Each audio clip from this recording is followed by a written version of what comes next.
Hello everyone, welcome to my YouTube channel, and here in this video I'm going to show you how you can combine two cells like this one into another cell like this one.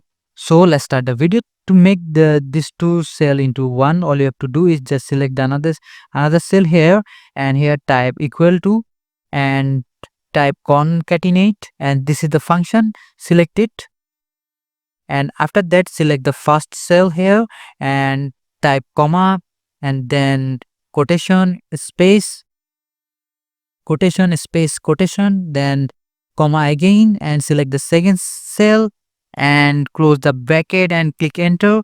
As you can see, the two cells are combined.